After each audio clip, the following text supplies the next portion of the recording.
மங்களாசாசனத்தின் மற்றுள்ள ஆழ்வார்கள் தங்களார்வத்தளவுதானன்றி பொங்கும் பரிவாலே வில்லிபுத்தூர் பட்டர்பிரான் பெற்றான் பெரியாழ்வார் என்னும் பெயர். சுவாமி பெரியாழ்வாருடைய திருக்குமாரத்தியாக இருக்கக்கூடிய ஆண்டாள் நாச்சியார் இன்றைய பாசுரத்திலே தன்னுடைய தகப்பனார் போலே தானும் மங்களாசாசனம் செய்கின்றார்.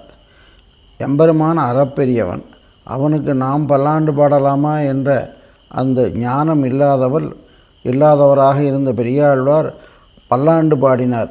அதே போன்று ஆண்டாள் நாச்சியாரும் இந்த பாசுரத்திலே போற்றி என்று சொல்லி பல்லாண்டு பாடுகின்றார். அன்று இவ்வுலகம் அளந்தாய் அடி போற்றி, சென்றங்கு தென்னிலங்கை செற்றாய் திரள் போற்றி, பொன்ற சகடம் உதைத்தாய் புகழ் போற்றி, கன்று குணிலாய் எரிந்தாய் கடல் போற்றி, குன்று குடையாய் எடுத்தாய் குணம் போற்றி, வென்று பகை கெடுக்கும் என் கையில் வேல் போற்றி, இன்று யாம் வந்தோம் இறங்கேலோர் எம்பாவாய் என்று அருளி செய்தார். இது எம்பெருமான் அறப்பெரியவனே, சர்வசக்தி உடையவனே, அவனுக்கு நாம் பல்லாண்டு பாடலாமா என்று பெரியாழ்வார் நினைப்பாக இருப்பதற்கு காரணம் என்ன என்று சொன்னால், மங்களாசாசனம் சொருவ விருத்தமன்றோ எண்ணில் ஞான திசையிலே இரட்சக பாவம் தன் அகப்பிலே கிடக்கும் பிரேம திசையிலே தட்டுமாறி கிடக்கும் என்று அருளி செய்தார். ஸ்ரீவசன புஷத்திலே நம்முடைய பிள்ளைலோகாச்சாரியர் ஞான திசை பிரேம திசை. ஞானம் என்று சொன்னால் அவன்தான் இரட்சகன், நாம் ரட்சிக்கப்படும் பொருள் என்று சொல்லி உணர்ந்து இருப்பது. ஆனால் பிரேமம் என்று சொன்னால் காதல் பித்தேரி என்று சொல்கிறார். ஞானம் அதிகமாகி அதுவே காதலாக மாறுகின்ற பொழுது காதல் பித்தேறுகிறது. பித்தேறின பிற்பாடு தாம் என்ன செய்கிறோம் என்ற நினைவை மறந்து செய்யக்கூடியது. அப்படி செய்தது அவன் சொரூபத்தை அனுசந்தித்தால் அவனை கடகாக கொண்டு தன்னை நோக்கும், சௌகுமாரியத்தை அனுசந்தித்தால் தன்னை கடகாக கொண்டு அவனை நோக்கும் என்று அருளி செய்தார். அவனுடைய அழகு ஒரு நாள் முகத்திலே விழித்தவர்கள் படுத்தும் பாடு என்று அருளி செய்தார்கள். எம்பெருமான் ராமன் காட்டுக்கு செல்லுகிற பொழுது அங்கே குகனோடு சக்கியம் ஏற்பட்டது. குகனுடைய சைனியங்களெல்லாம் அன்று இரவு ராமனுக்கு காவலாக இருப்போம் என்று அவன் இருக்க, அவருடைய அழகினாலே நம்முடைய லக்ஷ்மணனாலே ஏதாவது துன்பம் வந்து விடுமோ என்று குகன் சந்தேகப்பட்டான். அந்த குகனாலே ஏதாவது தீங்கு வருமோ என்று சொல்லி அந்த வானர சைனியங்களெல்லாம் சந்தேகப்பட்டது என்று சொன்னால், குகனுடைய பரிகரங்கள் சந்தேகப்பட்டது என்று சொன்னால், நமக்கு இத்தனைக்கும் என்ன காரணம் என்று சொன்னால் எம்பெருமானுடைய வடிவுலகு. அப்பேற்பட்ட வழியுலகு உடையவனாக இருக்கக்கூடிய எம்பெருமான் இன்று நமக்காக யாம் வந்த காரியம் ஆராய்ந்து அருள் என்று சொல்லி சொன்னவுடனே எம்பெருமான் 2 படைகளுக்கு நடுவே தேரை கொண்டு போய் நிறுத்து என்று அர்ச்சனை சொன்னான். சொன்ன உடனே அதை அப்படியே செய்து காட்டினான். தான் அறப்பெரியவன் உயர்ந்தவன் என்றெல்லாம் நினைக்கவில்லை. பாகவதர்களுக்கு இட்ட வழக்காக இருக்கக்கூடியவன் ஆகினாலே உடனே தேரை கொண்டு போய் நிப்பாட்டினான். இங்கு அவரைகளாக இருக்கக்கூடிய இந்த 1000 சிறுமியர்கள் யாம் வந்த காரியம் ஆராய்ந்து அருள் என்று கூறின உடனே இவர்கள் நாம் சென்று இவர்களையெல்லாம் ரட்சித்திருக்க வேண்டும், அதை விட்டுவிட்டு நம்மிடம் வந்து விட்டார்களே என்று சொல்லி எப்படி தண்டகாரண்யவாசிகளாக இருக்கக்கூடிய அந்த ரிஷிபத்தினிகளிடத்திலே ராமன் செல்லுகிற பொழுது இவர்களுடைய துன்பத்தை நாம் வந்து போக்கி இருக்க வேண்டும், இப்பொழுது காலதாமதமாக வந்திருக்கிறோம் என்று சொல்ல வந்து அவர்களுடைய இருப்பிடத்திலே இவர்களெல்லாம் ரிஷிகள்லாம் வந்தார்களாம். ஐயோ, இவர்களுடைய துன்பம் அந்த உடம்பிலே பட்டிருக்கக்கூடிய புண் இதெல்லாம் பார்த்து ஆறுதல் சொல்லலாம் என்று சொல்ல பொழுது அவர்கள் என்ன செய்தார்கள் என்றால், இவனுடைய சகுமாரமான திருமேனியை பார்த்து உனக்கு எதுவும் தீங்கு வரக்கூடாது என்று சொன்னார்கள். இப்படி எம்பெருமானுடைய வடிவழகு படுத்தும் பாடாய் இருக்கக்கூடியது. எனவே நடந்து ஒரு 10 அடி வந்தான் கண்ணன். தன்னுடைய சீரிய சிங்காசனத்திலிருந்து யாம் வந்த காரியம் ஆராய்ந்து என்று சொன்ன உடனே இவர்களுக்காக 10 அடி நடந்து வந்தானாம். அந்த நடையை பார்த்தவனே, ஐயோ, இந்த நடையானது எப்பேற்பட்டது, அன்று உலகத்தை எல்லாம் ஒரு அடியில் அளந்தானே, அன்று இவ்வுலகம் அளந்தாய் அடி போற்றி. இந்த திருவடியானது காடு மேடெல்லாம் அளந்து நமக்காக உலகத்தை அளந்ததே, அன்று இவ்வுலகம் அளந்தது, இன்று எங்களுக்காக 10 அடி நடந்து வருகிறதே என்று சொன்னார். அன்று மகாபலியானவன் இவனுடைய நடந்து களைப்பு தீர அவன் யாரும் பல்லாண்டு பாடவில்லை. ஆனால் மகாபலி என்ன செய்தான்னா, அவன் தன்னுடைய கடமையை முடித்து விட்டோம் என்று சொல்லி அவன் சென்று விட்டான். நாங்கள் அப்படி இல்லை, உங்களுக்கு துன்பத்தை போக்குவதற்காகவே நாங்கள் இங்கு நிற்கின்றோம். ஏனென்றால் நீ எங்களுக்காக பாடுபட வேண்டிய அவசியமில்லை என்று சொல்லி. அதே மாதிரி மகாபலியானவனுக்கு அபிமானம் இருந்தது, தன்னுடைய சொத்து தன்னுடைய உலகம் என்று சொல்லி. நாங்கள் அப்படி இல்லை, சொரூபத்தை உணர்ந்து அதாவது ஸ்ரீபாவத்திலே நிற்கின்றோம். எங்களுக்கு மான அபிமானங்கள்லாம் விட்டு பெண்களாய் நிற்கின்றோம் என்கிறார்கள். அதற்கு மட்டும் அல்ல, நாட்டுக்கெல்லாம் அவன் அளந்து எல்லாத்துக்கும் கொடுத்தானே. ஆனால் அவர்கள் யாராவது பல்லாண்டு பாடினார்களா என்று சொன்னால், இங்கு உன்னுடைய திருவடிக்கு பாடுபடுவதற்கு தான் வந்துள்ளேமே தவிர உன்னை அளக்க வைத்து கால் நோவறதுக்காக இல்லை என்கிறார்கள். அது மட்டுமல்ல, நீ உலகத்தை அளந்தாயே, அப்பொழுது எல்லோரும் உன்னுடைய விருப்பமாக கேட்டுக்கொண்டார்களா? அவனுடைய தலைகளை உங்களுக்கு கொடுத்தானா என்றால், அதாவது பெண்களும் பேதையர்களும் சண்டாளர்களுக்கும் சேர்த்து உன்னுடைய திருவடியை கொடுத்தாயே. அப்படி தலை சாய்க்க மாட்டோம் என்றிருந்த அவர்களுக்கெல்லாம் கொடுத்தாயே. நாங்கள் அப்படி இல்லை, உன்னை அடைய வேண்டும், உன் திருவடிகளையே அடைய வேண்டும் என்பதற்காக நோன்பு நோட்டு இருக்கக்கூடிய எங்களை நீ ரட்சிக்க வேண்டும் என்று சொல்லி அற்புதமாக இந்த பாசுரத்திலே அன்று இவ்வுலகம் அளந்தாய் அடி போற்றி என்று சொன்னார். இவருடைய தகப்பனார் சேவடி செவ்வி திருக்காப்பு என்று சொல்லி இந்த செவந்த திருவடிக்கு பல்லாண்டு பாடினார்கள். எனவே எம்பெருமான் அவனுடைய திருவடியானது நமக்கெல்லாம் ஒரு பெரிய அற்புதமான செயலை செய்து உலகம் முழுவதும் தன்னுடையது என்று அவன் நிரூபித்தது. ஒன்று அளந்தது, இன்னொன்று உன்றது. உண்டு தான் உமிழ்ந்தான், இன்னொன்று திருவடியை அளந்தது. எல்லாமே அதாவது அந்த காலங்களிலே திடீரென்று அரசு என்ன செய்யும் என்றால், யார் யாருக்கு சொத்து எங்கெங்கே இருக்கிறது என்பதை எல்லாரும் சர்வே பண்ணி அவரவர்களுக்கு பட்டா போட்டு கொடுப்பார்களாம். இவன் எம்பெருமான் தன்னுடைய சொத்து ஆகினாலே ஒரே பட்டாவாக தன்னுடைய திருவடியிலே அளந்து கொண்டான் ஆகினாலே அன்று இவ்வுலகம் அளந்தாய் அடி போற்றி சென்று அங்கு தென்னிலங்கை செற்றாய் திரள் போற்றி. எம்பெருமான் ராமனாக வந்தவன் யார் என்றால், அன்று மாபலியாக இருந்தவனிடத்திலே ஓரடியிலே உலகத்தை அளந்தானே, ஓங்கி உலகளந்த உத்தமன், அம்பரம் மூடறுத்து ஓங்கி உலகளந்த உத்தமன், அன்று இவ்வுலகம் அளந்த உத்தமனாக இருக்கானே, இவன் யார் என்று சொன்னால் இவன்தான் ராமன். அன்று மகாபலிக்காக வந்தான் வாமனனாக, இன்று ராவணனுக்காக வந்துள்ளான். ராவண கும்பகர்ணாதிகளுடைய துன்பத்தை போக்கி அந்த ரிஷிபத்தினிகளுக்கெல்லாம் வேதம் ஓதுவதற்கும் யாகம் நடப்பதற்கும் இடையூறாக இருக்கின்றான் என்பதனால தான் எப்பொழுது தர்ம சமஸ்தாபனாய சம்பவாமி யுகேயே என்று சொல்லி தர்மத்துக்கு பங்கம் வருகின்ற பொழுதெல்லாம் எம்பெருமான் அவதாரம் செய்வான் என்பது அவருடைய திருவாக்காகினாலே, இனிமேல் இந்த உலகத்தில் இருக்கக்கூடிய அத்தனை பேர்த்துக்கும் தர்மம் நிலைநாட்ட வேண்டும் என்பதற்காகவே ராமன் தன்னுடைய கையில் வில்லும் அம்புமாக சேர்ந்தானாம். அப்படி வந்த பொழுது அந்த உலகத்தில் உள்ளவர்களெல்லாம் என்ன பல்லாண்டு பாடினார்களாம். தேவர்களெல்லாம் அந்த ராவணனை அழித்து விட்டீர், நமக்கு பல்லாண்டு என்று சொல்லுகிற பொழுது அவன் என்ன சொன்னான்? ராமன் ஆத்மானம் மானுஷம் மன்னியே, நான் மனிதனாகத்தான் பிறந்திருக்கிறேன் என்று சொன்னாராம். அந்த நிலையை அவர்கள் ரிஷிகளோ ரிஷிபத்தினிகளோ மயங்கினார்களே தவிர பல்லாண்டு பாடவில்லை. ஆனால் இங்கு நம்முடைய ஆழ்வார்கள் பரல்வாய மெல்லடிக்கல் குருதிசோர எவ்வாறு நடந்தனையோ எம்மி ராமாவோ என்று சொல்லி குலசேகர்கள் துடிக்கின்றார். அதே மாதிரி அவருடைய 5 குடிக்கு ஒரு சந்ததியான ஆண்டாளும் என்ன சொல்கிறார் என்று சொன்னால், சென்று அங்கு தென்னிலங்கை செற்றாய்.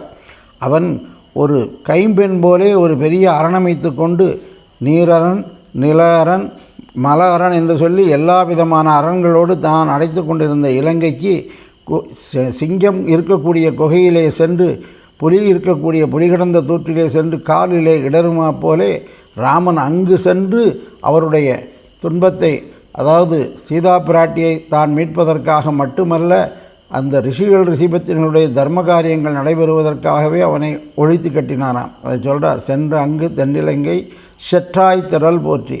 அங்கு அதனுடைய பெருமை என்ன என்று சொன்னால், எம்பெருமானுடைய தோளுடைய பெருமையை பாடினார்கள். ஏன் பாட வேண்டும் என்றால், உலகளந்த சேவடி என்று சொல்லி அவருடைய பல்லாண்டு பாட, எம்பெருமான் எனக்கு ஒரு குறையும் இல்லை, என்னுடைய தோளைப்பார் மல்லாண்ட திந்தோள் என்று சொல்லி தோளை காட்டின உடனே அவருடைய தகப்பனார் பல்லாண்டு பாடியது போலே இங்கு திரளுக்கு பல்லாண்டு பாடுகிறார். சென்றங்கு தென்னிலங்கை செற்றாய் திரள் போற்றி, பொன்றச்சகனம் உதைத்தாய் புகழ் போற்றி. அது ராமாவதாரம், அதற்கு முன்பு வாமன அவதாரம்.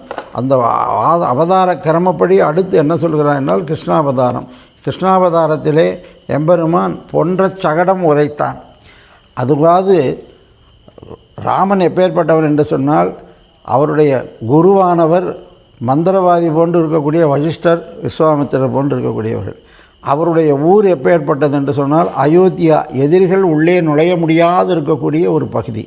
அது மட்டுமல்ல, இவர்கள் எப்பேற்பட்டவர்கள் என்று சொன்னால் தன்னுடைய தோள் வலிமையினாலே இலங்கை சென்று அழிக்கக்கூடிய அளவுக்கு வல்லமை உடையவர்கள்.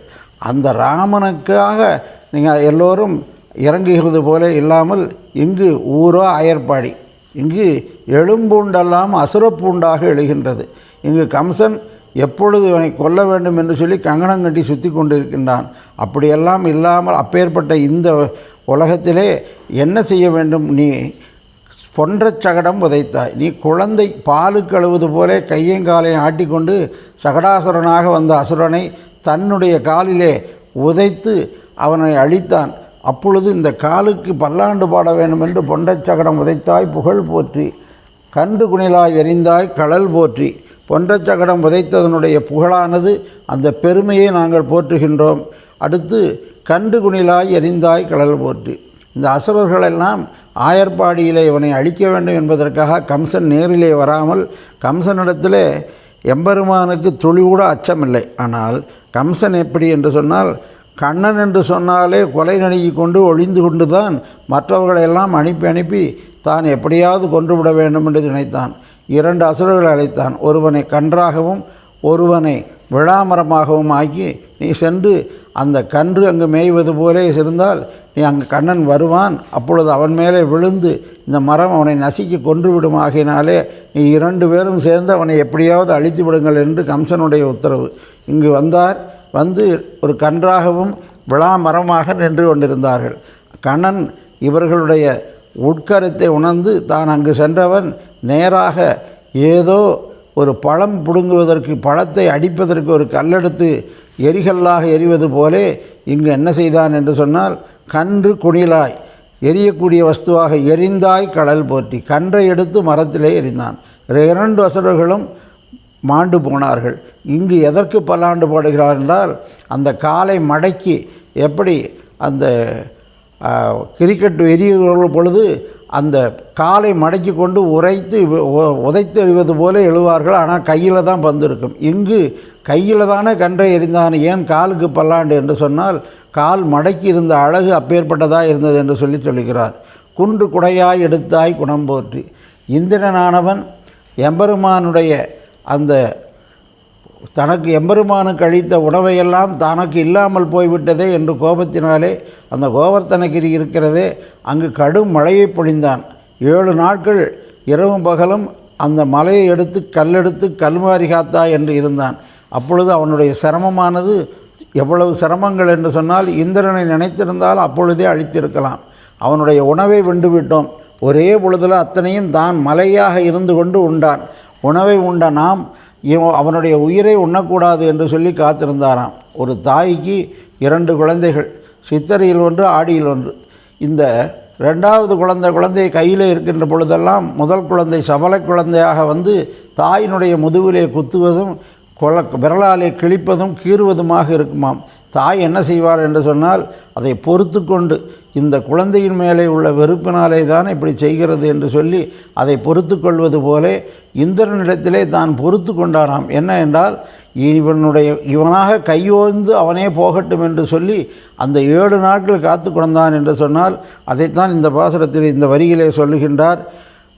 குன்று குடையாய் எடுத்த குணம் இருக்கின்றதே, இந்த குணமானது எதிரிகளும் கூட மயங்கக்கூடியது. அதனால தான் இந்திரன் கடைசியில் தான் செல்லுகிற பொழுது கோவிந்தா என்று பட்டாபிஷேகம் செய்துவிட்டு போனான். இன்றளவும் உலகம் முழுவதும் எந்த பஜனையாக இருந்தாலும் சரி, பாத யாத்திரையாக இருந்தாலும் சரி, கோவிந்தநாம சங்கீர்த்தனம் கோவிந்தா என்று சொல்லுகிறது. எதற்காக என்று சொன்னால், இது இந்திரனாலே கொடுக்கப்பட்ட ஒரு பட்டமாகினாலே எம்பெருமானுடைய குணத்தை நாம் நினைந்து அனுபவிப்பதற்கு, குணத்தை அனுபவிப்பதற்காகவே குன்று குடையாய் எடுத்தாய் குணம் போற்றி, வென்று பகை கெடுக்கும் நின்கையில் வேல் போற்றி.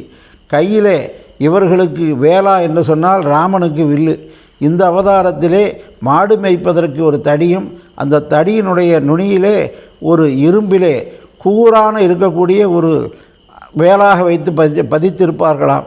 தான் மாடு மேய்க்கின்ற பொழுது ஏதாவது துஷ்ட மிருகங்கள் வந்தது என்று சொன்னால் அந்த வேளாலை குத்தி கிழித்து தூக்கி எறிவது போலே நந்தகோபன்னா கூர்வேர் கொடுந்தொழிலன் நந்தகோபன் குபரன் அப்பா வைத்திருந்தாரோ அதே மாதிரி இவரும் என்ன செய்கிறார் என்று சொன்னால் நின் கையில் வேல் போற்றி என்று வேலை கையிலே பிடித்துள்ளானாம். இந்த வேலானது வெல்லுவது வேல். இங்கு என்ன செய்தான் என்று சொன்னால் எம்பெருமானுடைய அடியார்களுக்கு வரக்கூடிய பகையெல்லாம் போக்குவதற்காகவே பகை கெடுக்கும் நின்கையில் வேல் போற்றி என்று சொல்லி பாடினார்கள். அடுத்து என்றென்றும் நாங்கள் எல்லாம் எதற்காக வந்திருக்கிறோம் என்று சொன்னால் என்றென்றும் சேவகமே ஏத்தி பறை கொள்வான் உனக்கு பல்லாண்ட பாட வந்தோம். மற்றவர்கள் போலே பயன் கருதி வரவில்லை. முழுக்க அன்று பல்லாண்டு பாடுகிற பொழுது பெரியாழ்வார் என்ன செய்தார் என்று சொன்னால் கேட்டார்களா நம்முடைய பூர்வர்கள், ஏன் பெரியாழ்வார் எப்பொழுதோ நடந்த விஷயத்துக்கு பின்னாடி பல்லாண்டு பாடினார்? ஆண்டாளும் அதே மாதிரி என்று சொன்னால் வெள்ளம் சென்ற பிறகு அணை கட்டுவது இவர்களுக்கு குடும்பத்துக்கே அப்படி ஆகிவிட்டது என்று பட்டர் சாதிப்பாராம். எனவே அந்த மாதிரி இவர்களுக்கு ஏன் ஏற்பட்டது என்றால் எம்பெருமானிடத்திலே உள்ள பரிவு மங்களாசாசனத்தின் மற்றுள்ள ஆழ்வார்கள் தங்கள் ஆர்வத்தளவு தானன்றி பொங்கும் பரிவு இவருக்கு இருந்ததாகினாலே அதை அருள் செய்கின்றார். அன்று உலகம் அளந்தாயே அன்று நாங்கள் இல்லை இன்று யாம் வந்தோம். சென்றங்கு தென்னிலங்கை செற்றாய் அன்று நாங்கள் இல்லை இன்று வந்தோம். பொன்றச்சகடம் உதைத்த புகழ் போற்ற அன்று யாம் இல்லை இன்று தான் வந்தோம். கன்று குணிலாய் எறிந்த கடல் போற்ற அன்று நாங்கள் இல்லை. குன்று குணிலாய் எறிந்த குழல் போற்ற அன்று இல்லை இன்று யாம் வந்தோம். குன்று குடையாய் எடுத்த குணம் போற்றி வென்று பகை கெடுக்கும் நின் கையில் வேல் போற்ற அன்று நீ வேலை கொண்டு கிழித்தெறிந்தாயே அப்பொழுது நாங்கள் இல்லை இப்பொழுது தான் பல்லாண்டு பாடுகிறோம் என்று சொல்லி இன்று யாம் வந்தோம் என்று சொல்லி இதையே சாமிகள் சொல்லுகிற பொழுது சொல்வார், இன்று இல்லை இன்று யாம் வந்தோம். கைமுதல் ஒன்றுமில்லாமல் எம்பெருமானே நாங்கள் எதுவுமே இல்லாத பொழுது தெருவிலே திடீரென்று பெருமாள் புறப்பாடாகிவிட்டது. ஒரு சமத்காரமாக ஒரு புலவர் வெளியே வந்தார் பெருமாளை சேவிப்பதற்கு. பெருமாளை சேவித்த உடனே உனக்கு ஏதாவது உபகாரம் கொண்டு வந்து கொடுத்துருக்க வேண்டும், நான் ஒன்றுமில்லாமல் வெறுங்கையில் வந்திருக்கிறேன், இன்று யாம் வந்தோம் என்று சொல்லி அன்று இல்லாத குறையை தீர்ப்பதற்காக இன்று வந்துள்ளோம் என்று சொல்லி எம்பெருமானிடத்திலே தன்னுடைய கைமுதல் இல்லாமை எங்களிடத்தில் எதுவுமே இல்லை, உன்னை அடைவதற்கு எங்களுக்கு ஆசை ஒன்றுதான் உள்ளது, ஆகையினாலே நீ அருள் செய்ய வேண்டும் என்று இந்த பாசுரத்திலே அருள் செய்கின்றார்கள். இந்த பாசுரமானது ஆண்டாள் நாச்சியார் ஒரு ஆச்சாரியனை குறித்து சுவாமி எம்பெருமானாரையே உணர்த்துவது போல அமைந்திருக்க பாசுரமாக சுவாபதேசத்திலே கொள்ளலாம். அன்று இவ்வுலகம் அளந்தாய் அடி போற்றி. இந்த உலகத்தை எம்பெருமானாரும் அளந்தார். எப்படி அளந்தார் என்று சொன்னால் 18 முறை திருக்கோட்டியூருக்கு நடந்து சென்று வந்து தன்னுடைய மந்திரத்தை உலகுக்கெல்லாம் ஆசையுடையவர்க்கெல்லாம் கூறும் என்று கூறி நாட்டிய நீச சமயங்கள் மாண்டன, நாரணனை காட்டிய வேதம் கழிப்புற்றது, தென்குருகை வள்ளல் வாட்டமிலாவன் தமரை ஆழ்ந்தது என்று சொல்லி உலகத்தை தன்னுடைய கருணையினாலே அளந்தார். அவர் திருவடியில் அளந்தார், இவர் தன்னுடைய கருணையினாலே அளந்தார். சென்றங்கு தென்னிலங்கை செற்றாய் திரள் போற்றி. தென்னிலங்கை என்று சொல்லி தென்புலத்தார் என்று சொல்லக்கூடிய யமதிசை. எம்பெருமானாரும் இவருடைய சம்பந்தமுடையவர்களுக்கெல்லாம் பயமற்று எப்படி ஒவ்வொருவருக்கும் என்ன கதி என்று சொன்னால் கர்ப்பகதியிலே செல்ல விடாமல், யாமிய கதியிலேயும் செல்ல விடாமல், தூமாதி கதியிலும் செல்ல விடாமல், அந்த யமகதியெல்லாம் நமக்கு வேண்டாம் என்று சொல்லி அர்ச்சனாதி கதியிலே அனுப்பி வைக்கக்கூடிய ஆற்றல் எம்பெருமானாருக்கு. எதனாலே என்று சொன்னால் பங்குனி உத்திர நாளிலே பெற்ற அந்த உடையவர் ஆகையினாலே அதை இந்த பாசுரத்திலே சென்றங்கு தென்னிலங்கை செற்றாய் திரள் போற்றி. பொன்றச்சகடம் உதைத்தாய் போய் நாட்டிய நீச சமயங்களையெல்லாம் தன்னுடைய கிருபையாய் இருக்கக்கூடியதிலே வேதாந்தங்களை கொண்டு சங்கர பார்க்கர யாதவ பாட்ட பிரபாகர்கள் தங்கள் மதம் என்று சொல்லி இந்த அத்தனை மதங்களையும் தன்னுடைய சகனமாக உதைத்து இந்த வழியை காட்டினாராகினாலே கொண்ட சகடம் உதைத்தாய் புகழ் போற்றி. கன்று குணிலாய் எறிந்தாய் கடல் போற்றி. எம்பெருமானார் தன்னுடைய கிருபையினாலே கன்று குணிலாக எறிந்தது. இங்கு எம்பெருமானுடைய பெருமையை உலகுக்கெல்லாம் எப்படி எரிபொருளாக காட்டினாரோ அதே மாதிரி தான் உலகில் உள்ள அத்தனை வஸ்துக்களும் உனக்கு சொந்தம், ஆனால் உனக்கு இல்லாதது ஒன்றுமில்லை, ஆனால் ஒன்றே ஒன்று உண்டு, அறியாமை ஒன்று தான், அது என்னிடத்தில் நிறைய உள்ளது, அதை உனக்கு சமர்ப்பிக்கிறேன் என்று சமத்காரமாக சொன்னார்கள். அதே மாதிரி இங்கும் என்று யாம் வந்தோம், நாங்கள் கைமுதல் இல்லாமல் வந்துள்ளோம் என்று அருளி செய்கின்றார்கள்.